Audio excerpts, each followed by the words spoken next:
and by the grenade. So one smoke and one flashbang makes me think that...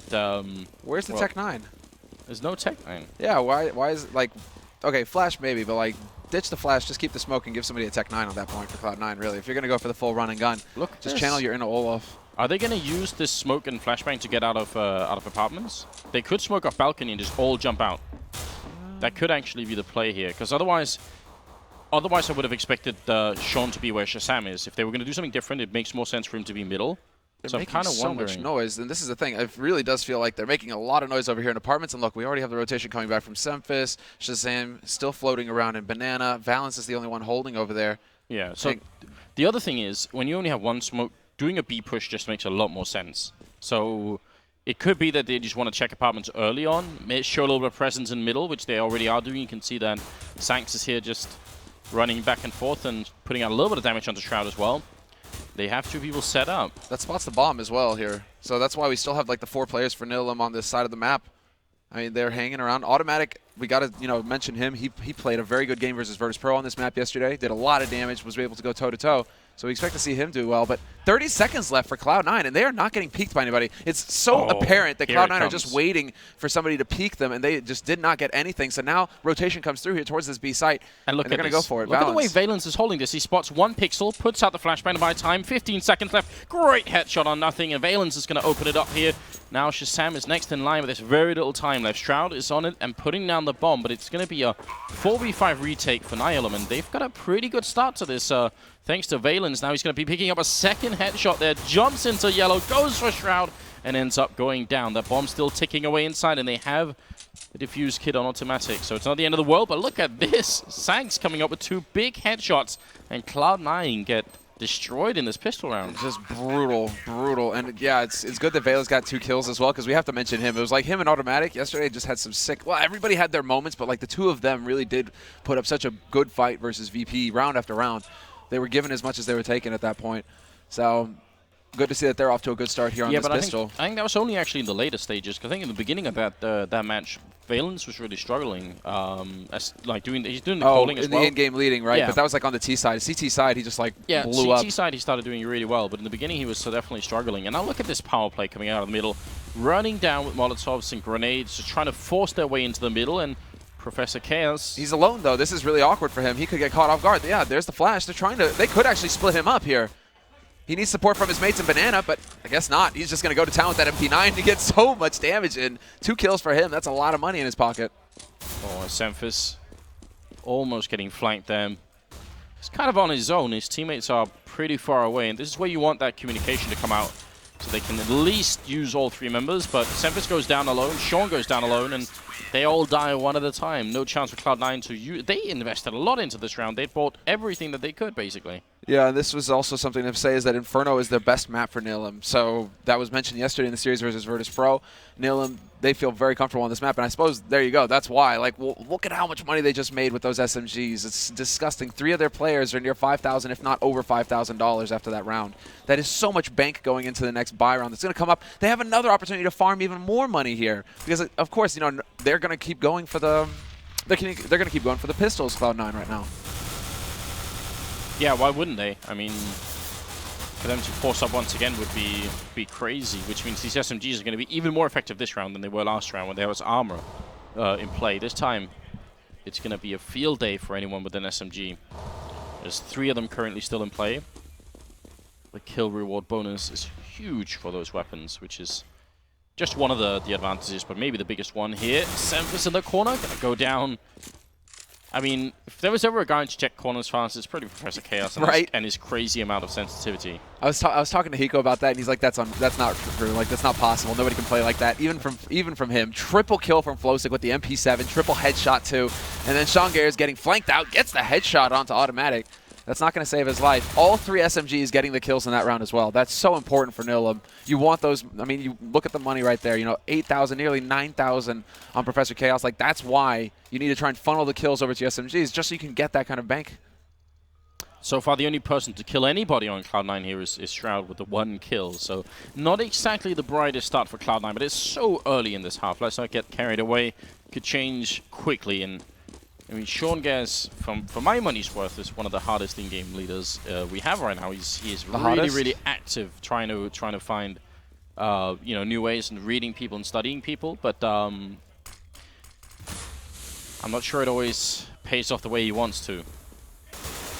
No, it is a bit much. It is very much a struggle right now for Cloud9. Pretty apparent, especially after the match versus Mouse Sports yesterday.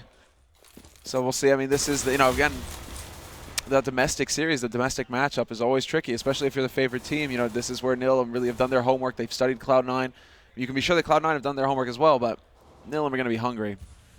They might be hungry. That might make the difference here because Cloud9, first buy round for them in this 4th round. We can see they still have a decent number of nades to work with here. 3 flashes and 3 smokes, so options are still there. And they decide to smoke off CT on B, so this is probably just to keep Nihilum honest right now. And you can already see Valence starting to fall back towards Arch. He isn't quite sure yet what's going on. Yeah, I like this setup though, and I mean, Flowsick does have the submachine gun still in hand, but Professor K was up in Graveyard, and I think that's a strong position. He does end up falling out now. He's sort of joining up with Pit and the truck here. Obviously going to be an A execute coming out right now, so it's very important that Valence stays alive, because if he dies, his 2 teammates are going to get sandwiched in very quickly. Oh no, Professor Chaos. Shroud catches him mid-air, Shazam to open up, and now Valence inside the bomb site. Well, he was meant to stay alive, and I suppose he did, but his teammates didn't. That early shot from Shroud was ridiculous, though. Incredible. Talk about reaction time right there. I mean, obviously he's like pre-aiming that spot. For him to snap that shot off, though, just as the guy's jumping. Okay, then, Shroud. Good to see that you're on point right now. He's wired tight, and that's another kill for him, so he's definitely top fragging right now for Cloud9. But the rest of Cloud9 also doing a very good job. I mean, look at this is almost like a Na'Vi style of play though from Cloud9. Every time so far that they've gotten onto a site with the plant, they've had like 10 seconds left to get that bomb down. Yeah, I mean, and I think that might be the difference here between Nihilum and Cloud9 is sheer firepower. So Nihilum might be trying to do whatever they can, but if Cloud9 can show up at bomb sites and open them like that, Shroud could be one guy to do it, but obviously Nothing maybe the other one to really hit some crazy headshots. Makes it really hard, even though you've got a good start like they have here. So 3-1, and going into the 5th round means the economy. They only lost 1 person that round, Cloud9, so they're going to be doing a lot better. It means they can start using Molotovs. They actually have 3 of them because they stole one. Semphis got long fingers. He's going to be pleased with those sticky fingers. Yeah, he's going to be pleased having that to work with. Cloud9, especially a team that kind of like heavily rely on having the nades to work with as well. So they were able to land the shots last time. Now we get to see what they have in store for us now that they have some gear. And this is almost like they could basically go wherever they want. They have the Molotovs now to check the corners around on short, to check corner on noob corner there towards Arch, but they can also go for like a Burning Ring of Fire play on B site and just swamp that in flames. So right now, not electing to use any nades to clear out top banana. That's just a little risky. But there's 2 of them there, so even if one of them was to be taken out, they could get the refrag.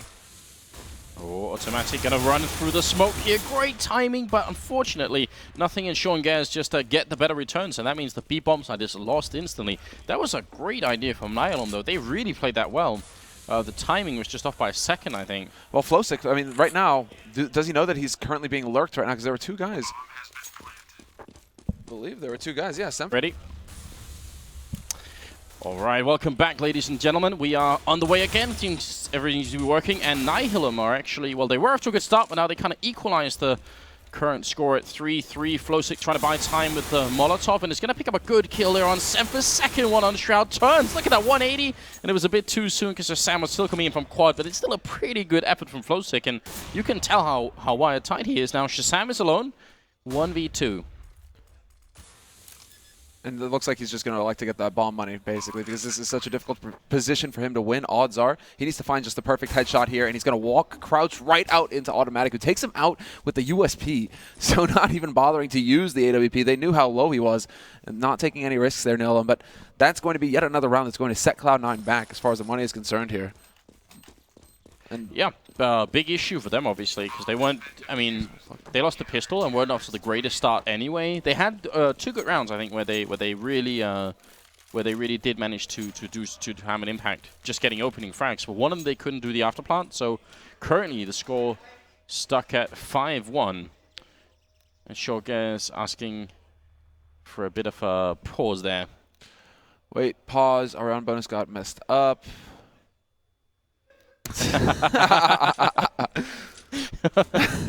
We're not putting that out there. Shaz is getting enough heat as it is. Okay, now my UI is working properly. Okay, this is looking better now. Well, I feel like the audience would be interested to know. They can't see it yet because of the cameras, but we'll see if we can get that on there at some point. That is good fun. All right. Well, so I mean, all things considered, Summer, it's a decent start for Nihilum right now. 5-1. They've managed to more or less reset Cloud9's economy. Even though Cloud9 have got really good entry frags from Shroud, it seems to be still going in their favor. What's most important, basically, it just seems like Nihilum are able to keep their cool in these situations. That they don't seem to be affected by the fact that they're playing versus Cloud9. They don't seem to be making any kind of elementary mistakes here. Every retake we've seen so far has just been them working well and exhibiting good communication, because that 3-on-2 retake over on the B site, everything went according to plan. And right here, you know, they just kind of peaked together. They were starting to work up together. So maybe even if the guy got caught out coming in from Library, his teammate on short was going to be there to just secure the frag and then move on for the defuse. So it's looking like Nihilum are really just feeling very comfortable right now versus Cloud9. Yeah, I mean, if they can keep, if they're playing a team that has more firepower than they do, it's not unreasonable for them to try and just make sure that they can trade frags all the time and hope to win the clutches at the end. And I mean, their retakes on B seem pretty smooth right now. They seem like they have more of a clue on how to play B bomb side than Cloud9 do at the moment. Yeah, I mean, right now, Valence, man, like, yeah. CT side versus VP yesterday, he had some sick rounds, really just solid rounds, and he's doing more of that right now. He had an impact in the pistol, and then every round after that, it seems like if they go B site, they're going to be running into him. And you can actually see that in his, as far as his score is concerned right now. You know, he's got 3 frags to his name, but that's also along with Automatic and Sanks. I mean, basically everybody on Nihilum right now are racking up kills, whereas on Cloud9, you can have the best strats in the world, but if you aren't hitting headshots when you need them, you're going to struggle, and the only man who's really doing that right now is Shroud. The rest of them are all kind of lagging behind right now, although Shazam is sitting on 3-0-5. Well, I'm kind of hoping that we can see a little bit more out of Cloud9, because you can tell there's so much going into these rounds where they, as you were saying, they play almost like a Navi style, where they play really until the last couple of seconds and they execute. So that, again, suggests that they have been putting so much work into trying to figure out their T side. Yeah. But then it still isn't quite working. It's like everything is off by just a couple of seconds. It's a little bit weird, actually. And having Shroud opening the rounds with headshots is not a bad idea, but what happens if he doesn't? Yeah, exactly. I mean, the one time that they managed to get onto A, he hit that sick headshot on the guy jumping in pit. Like, yeah, and then they got the guy on the balcony as well who had an MP7, so maybe you get frowned on for having an MP7 in that situation. If you're standing on balcony, a little bit of a long-range battle, you end up taking if they come up short around that corner, which is where Shroud was. Yeah. You know, if they're up on the site, then you're just going to be hitting them as they try and plant that bomb, and that's all right. But if they're trying to come up short, you're a little bit long-range, and Shroud won both of those duels. Yeah. But Shroud isn't going to be able to do that. Your entry fragger isn't going to be able to do that every single round. Usually he's going to take a bullet to the face. So yeah. It's actually mostly Shroud and Shazam that are killing anyone at the moment. Sean Guess, Nothing, and Semphis are all a little bit quiet. Semphis is 0-5. I'm just hoping we don't see a 007 out of him. Oh, yeah. Because he's very much a momentum player. Like, he needs that confidence. He's kind of like Dupree. You know, there's other players like that who really need to have a strong start in a round to get that. They need to look at the scoreboard and see, like, yeah, okay, you know, I'm up there, I'm doing all right, right? And Semphis is one of those players where if he doesn't, he can like jam up and just not I think not get anything done. I think one of the things that Cloud9 struggle with sometimes internally is like the team atmosphere and stuff. When you listen to the listen-ins for the major tournaments, you get a sense that once things start to go bad, it's really hard for them to pick it up again. They have, I think, a bunch of people that focus very heavily on the game and don't actually talk as much as they should. And then they have one, I think Nothing is the only one who's like the good energy guy on the team. The guy that was like, come on, let's get some energy back up, let's get it rolling. And it's hard. Do we want to give our diagnosis of like Cloud9 right now? You know, doctor, hold on, okay, let me see. Like, it's rough right now, you know, I need these, you know, it's like pads. Like, we need to do something because it's just not working at all. I mean, Cloud9, I don't even think it's communication, yes, is the issue, but I think it's more of a case of roles. Because for me, it's split leadership. Speaking from personal experience, Semler, pins do cheer you up. So get that out of your hands, bro. Like, you know, they're keeping an eye on me, the ESEA staff. They count them after every time you sit down. They're like, wait a second, one of them's missing. Then the security guard comes and tackles you. There's a dedicated ESC employee just following him around, making sure that there's the same number of pins at all times. So you better be nice to me, bro. I'm just going to take one of these. Be like, you know, I saw Anders with one in his pocket. Like damn. Incriminate me on stream. No, you know the biggest problem, though? It's like a lot of people are saying, you know, especially after getting to listen into the comms on Katowice, right? Where you heard just it was outright chaos, and it was chaos. Like their comms were chaos, but I think that their comms were chaos due to B. Yeah, exit B. Well, exiting B. That's all Semphis's fault, by the way. That's not. That has nothing to do with Shazam. Like, no, but it was. What is that call, right? But like, that's the problem. But it's like the roles are the problem. I think like every round in Katowice was 3 people trying to call the shots. And it's like, well, you have an in-game leader, right? Sean Garris. He's supposed to be calling the shots, and everybody else is supposed to be listening, right? And that wasn't happening. It's always really hard to know from the outside, but the way it seems to me is that because Sean Garris is putting so much time into studying every single team and preparing an absurd amount of strats, like maybe even sometimes over-preparing. Maybe sometimes Sean actually like has too many ideas for one. Yeah. So they just spend all that time. So really what the rest of the team should be doing is they should be just feeding him information, calling things all the time, saying, you know, I heard one guy step, I heard a flashbang, I heard something else. Just keep doing that. And then trust that he will actually come up with a good solution every time. But, you know, that trust is hard as well, because when you're not winning and you feel like your in-game leader is the one, you know, that's the most obvious target to blame. You know, you're going to be saying, and I'm not saying that, so I don't Cloud9 are blaming Sean Garris as much, but you've got to be careful, right, when you're doing in-game leading, because if your team loses trust in you, they will start to say, I think maybe we should do something else, and then it all goes to hell. And then you lose trust in each other, and then where are you? You're lost in the wilderness. Got nothing left then. Sanks coming out of window room and in apartments. Grenade on down, going to be a little bit too far back. Actually, that was perfect. Nothing ran back into it. And the follow-up headshot. And he's going to get overrun, caught with a grenade in hand. Semphis to open up and get his first kill of the game. So good job on him. 1-for-1 trade. Valen's going to go down. Sean Garris getting that shot through the smoke. Man, that's a good guess. That was just luck as well from Sean Garris. Good read on his part, really, but the timing.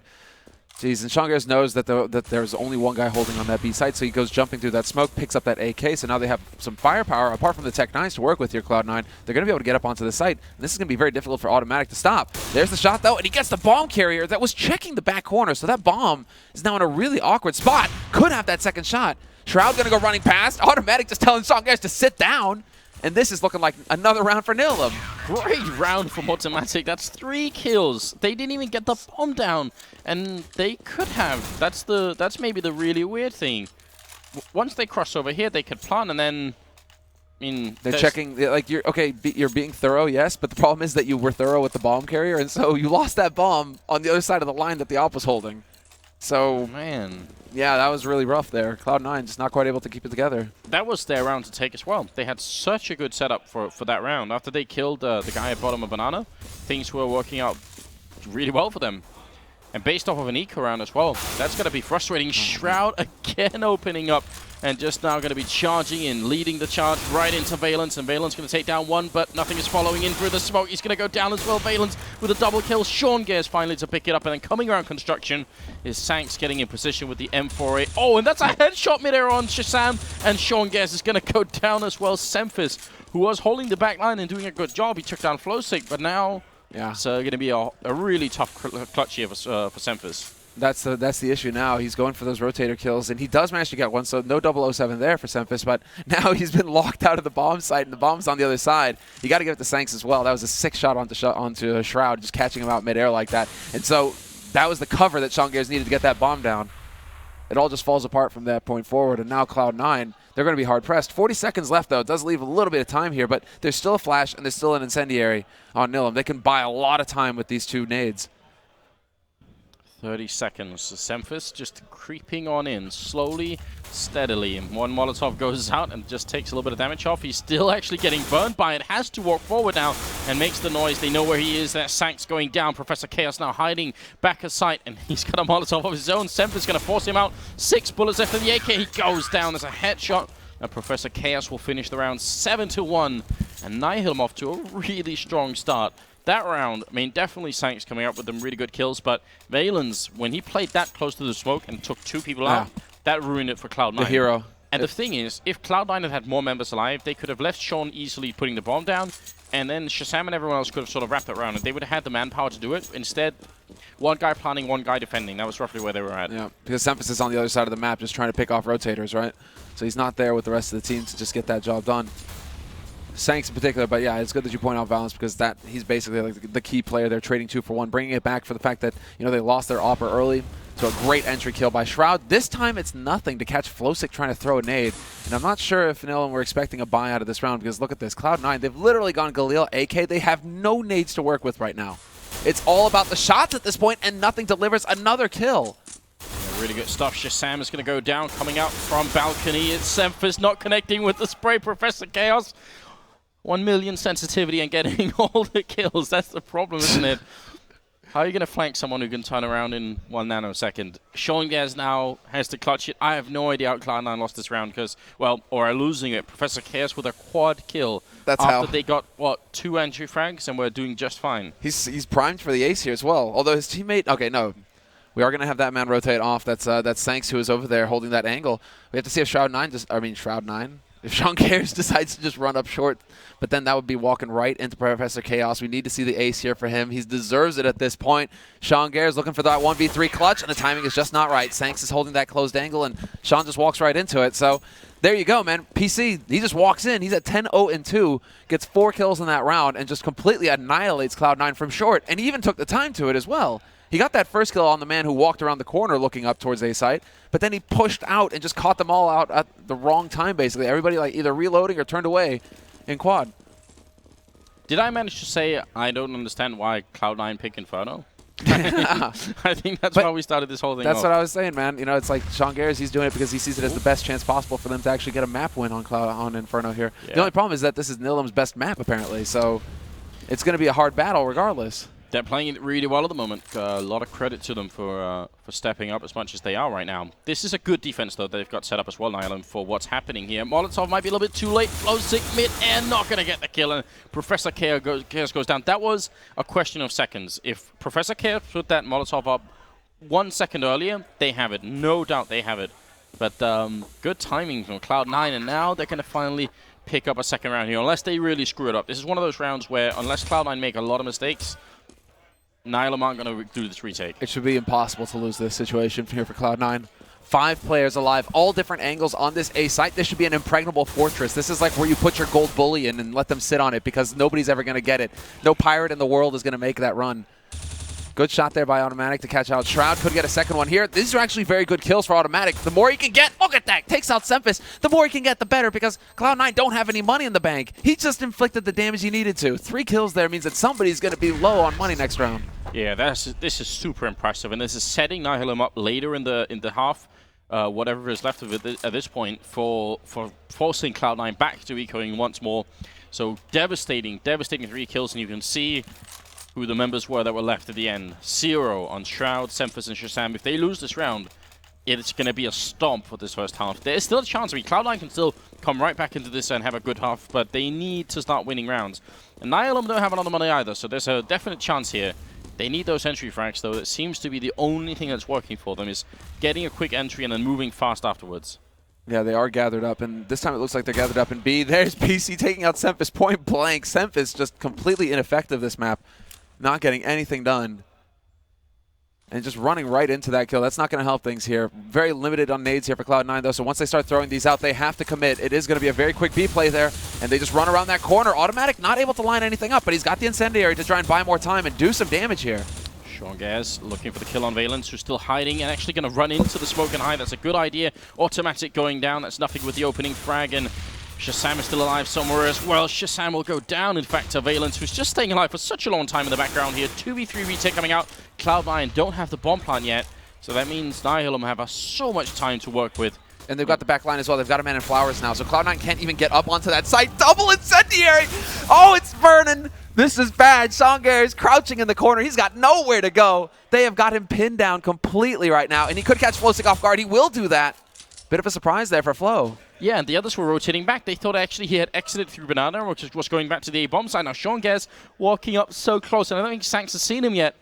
He's wondering, and look at this, 20 seconds. There's a Glock in the hand of Sean Gaz. He runs in and tries to see if he can make that kill work, and is going to dodge back around in through flowers, and they're going to greet him in the bomb site. And that will be 9-2. No bomb plant, no bonus money, and Cloud9 at this point. I mean, do they just go for the rifles and the tech lines here and see if they can make it work? They are really, really far behind at this point. This is brutal. This is really brutal for them. I mean, double eco scenario. They have Sean Gares. At this point, it's almost like go for the Russian AK Sean Gares. Just like straight up buy something and try and make it work. And he goes for Tech 9, couple of nades, and then Nothing, who also had a little bit of money. I think he was up at 3,000. He's going to go for a P250 and some smoke. So they're going to try and go for a fast play, it looks like. Once again, trying to get control. Banana dodging the nades. No, I spoke too soon. Valence just dunks Sean Gares, and that's the Tech 9 down with the nades as well. So a flash and a smoke just not going to be used there. That's quite a bit of money that's just been thrown out the window. This is so rough, isn't it? More grenades raining in, and a pretty good one as well. Sanks coming out with a pistol, only going to get the 1 kill, but it looks like they almost lined up for him then. The round is going to be over 10-2. Nihilum is, they're really surprising us here.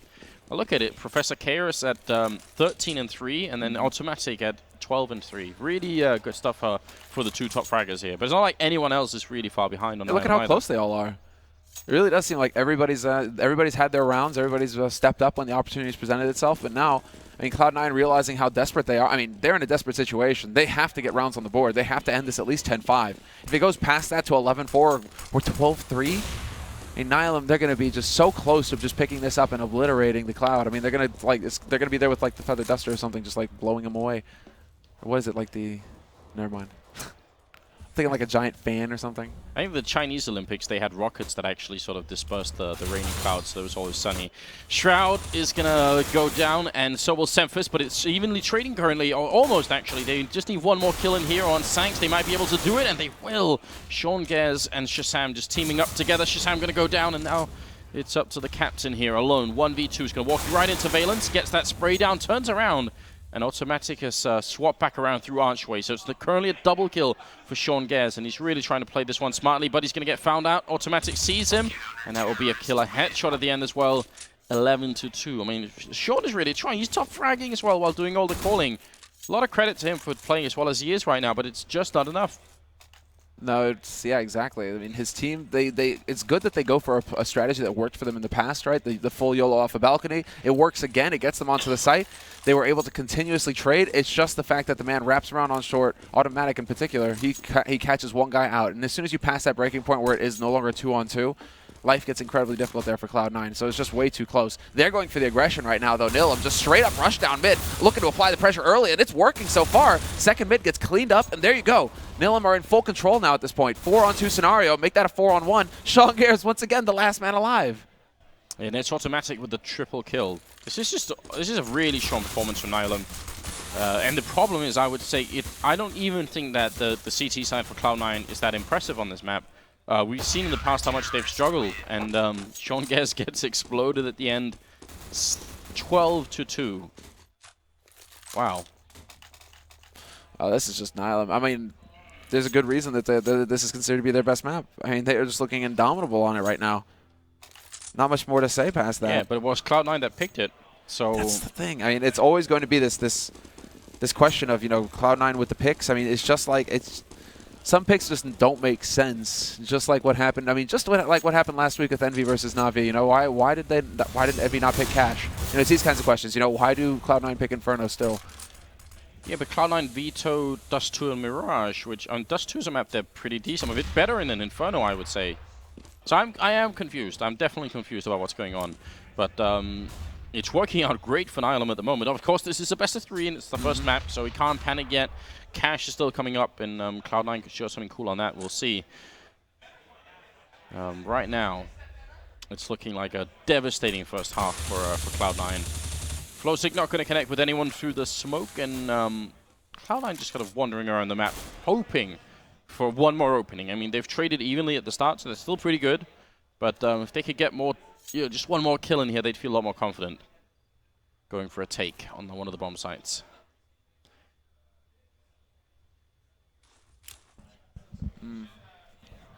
It's not like they have a lot of equipment to do it with either. They have one smoke. I mean, with this equipment, I would say going B is a lot more likely. Yes, but like, what's happening here? Look at this. I mean, they're holding so far back, Nihilum. They aren't giving anything to Cloud9. Cloud9 are just sitting here going for a bit of a Dignitas, waiting for somebody to peek them, and they aren't getting peeked. They aren't being given any kind of entry frag to work with here at all. Although Sean Gares catches out Flowsick, there's a free flash onto Shroud, but unfortunately Automatic misses that opportunity, and it looks like Cloud9, they should be trying to wrap around towards the B side, and that's exactly what they're going to do. They've only got 10 seconds left, though. Are they going to be able to get this bomb plant?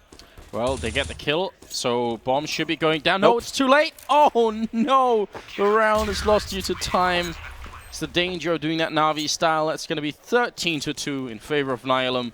That's a huge upset. We're going to have the full ready up here. And yeah, that is the issue when we're watching over on A. You know, the man holding on B, Valence, all he had to do was drop that bomb carrier when there's 10 seconds left. If he drops that bomb carrier with the bomb rolling away, likelihood of actually getting that bomb planted pretty much falls to nil. So Cloud9, once again, just leaving it so late. And that's another thing, you know, it's probably, I mean, when you're not 100% on what you want to do in these kinds of situations, when the confidence isn't there, you know, it doesn't just happen naturally. It's this discussion that has to happen, and that eats up valuable time when you're on your T side like this. It needs to flow, and that's just not happening right now. So it looks like we'll be starting the second half now. Nihilum up 13 rounds. They're on 13 rounds. Cloud9, 2. And Nihilum, I mean, if they win this pistol round, that's pretty much game over. Yeah, that's a nice way of putting it.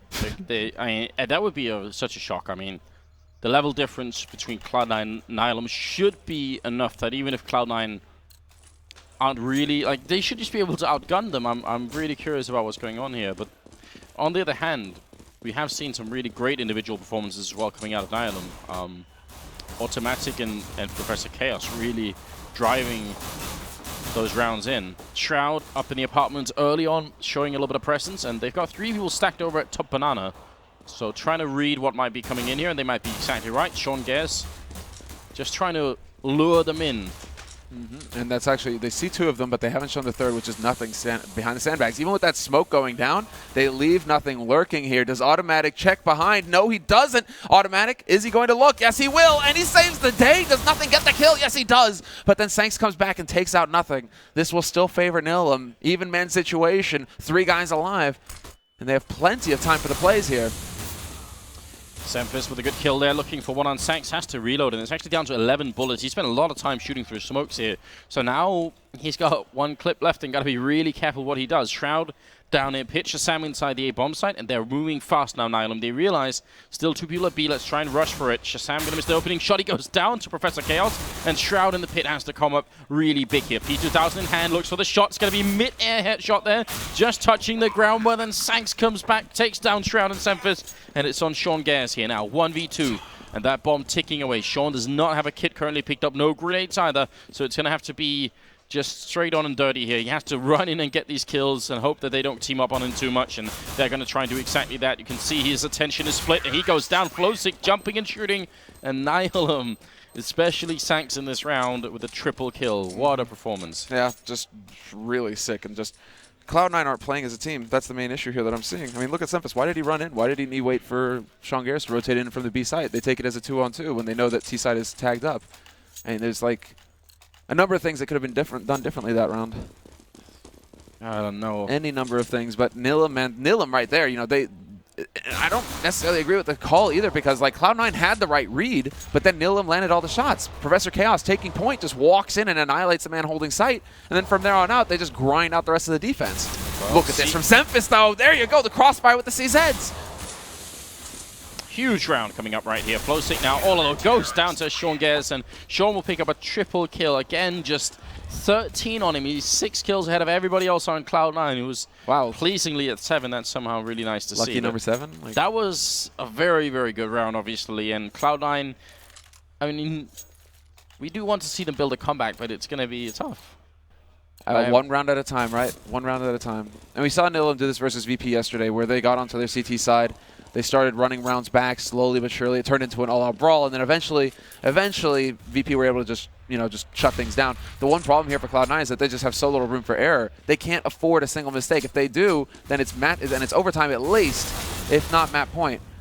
So I mean, Cloud9 right now, they have got their backs to the wall, and trading 1-for-1 like this is not going to be effective.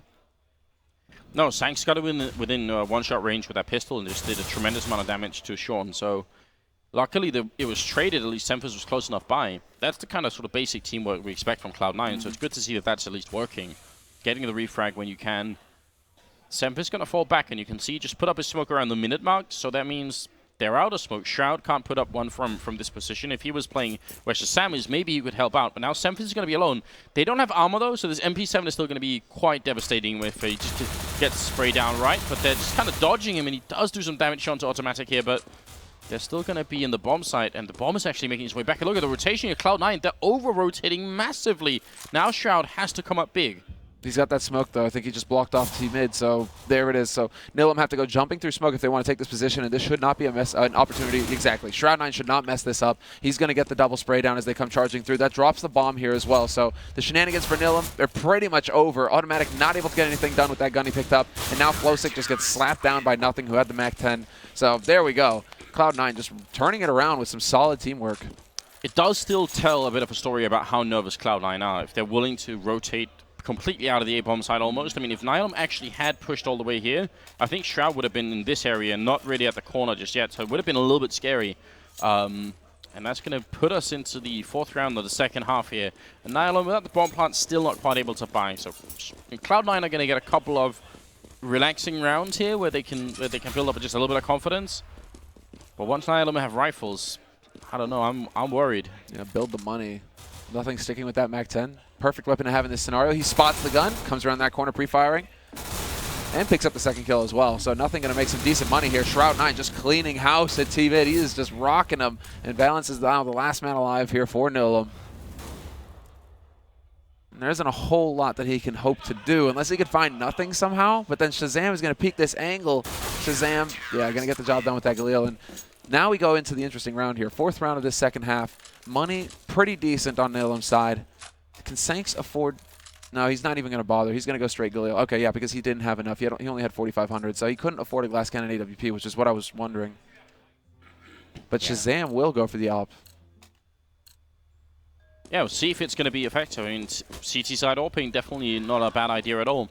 And if they can shut down, you can lock down the CT side. We just saw it with Nihilum. You really can get that that near perfect half in, but Cloud9 have no room for errors. And Professor K is going to take down Nothing. Semphis only gets the one trade in, so that's the B-bomb site lost already. Shonga's going to come in, grenade out early. It's going to be a little bit too far. Sank's only taking a couple of hits then.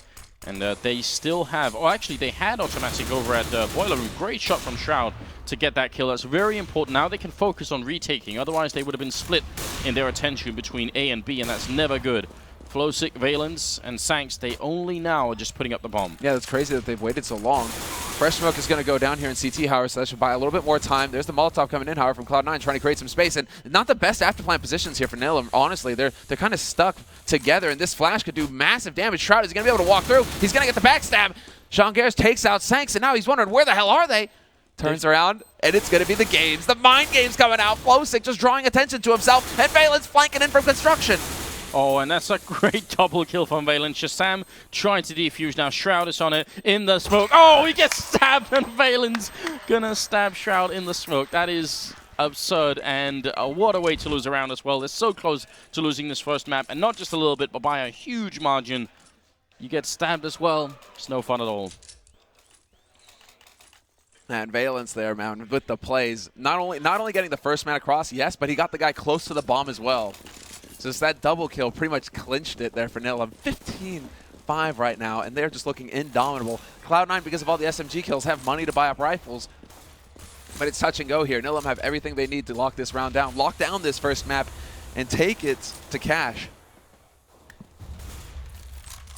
Cloud9, I mean, someone should follow them out back afterwards with a camcorder and listen to what's being said, because you have to imagine the atmosphere is going to be a little bit bad. Gonna be a little grim. All right, well, here we go. Control of top banana for Nihilum now. Nice nade. That's gonna do some decent damage to Sanks right there, right onto his feet. So looking to get the return. And wow. Oh, Sanks. Semphis walks into the pre-fire. That is unfortunate.